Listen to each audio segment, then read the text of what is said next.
our rights. So, talk about this, because so many Republicans and Second Amendment advocates and believers,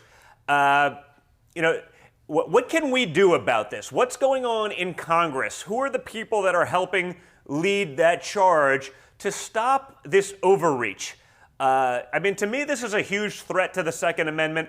I know, you have, a detailed knowledge of this. You have a full auto collection. You dealer as well. I'll get into the details of that with my next guest, my buddy George from Battle Tested Equipment. Talk a little bit about what's going on, because I feel like so often the Republicans say, well, we have a couple of guys fighting, but no one's really taking it seriously. They're going to walk all over and trample our rights. What's going on, and how do we push back on this? Well, thank you. Well, I'll tell you, it's a very, very serious thing. You've got the Second Amendment of the Constitution has a supremacy clause, shall not be infringed. And so we in Congress are responsible. Our government is responsible for upholding the individual rights in the Bill of Rights in our Constitution for everyday citizens. And the Second Amendment just happens to be one of my favorite ones. Actually, after the First Amendment, it is the most important amendment, because the Second Amendment is the teeth behind the First. If we didn't have the Second, we wouldn't have the First for very long. So I think it's so very important that we protect and defend the Second Amendment. And that was one of the things I promised my district when I came to Congress, that would be a priority for me. So we're doing a number of things, 3 things actually that I can talk to you about. First, we can do it through legislation. The SHORT Act has been introduced already, and that means the SHORT stands for Stop Harassing Owners of Rifles Today.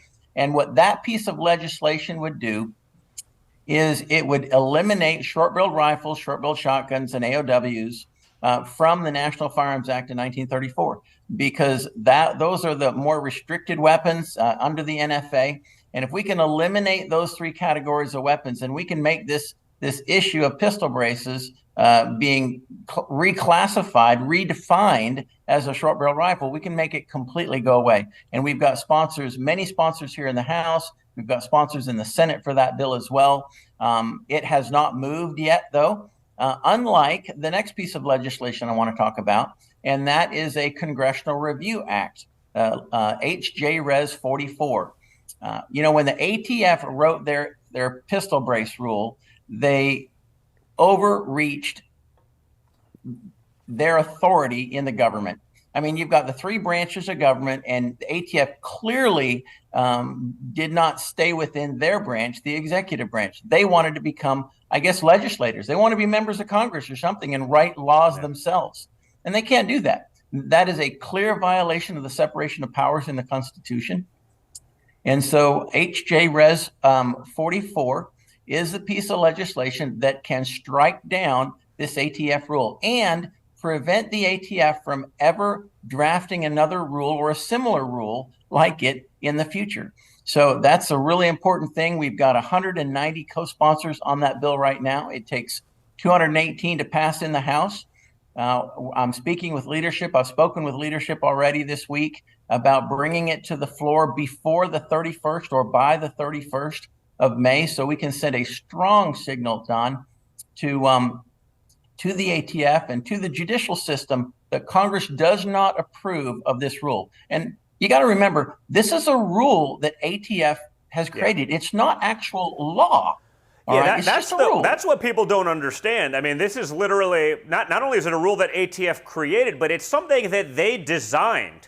Right? And so, they came up with something, and like all things, like the people who put together the New York SAFE Act, all of a sudden the next day, police officers were literally felons for committing the crime of going to work with their duty pistol, because the people writing the laws didn't even understand them themselves. They didn't know enough they didn't know the difference between a trigger and a muzzle, on a firearm, and yet they want to be the first to act, so we're going to check this box.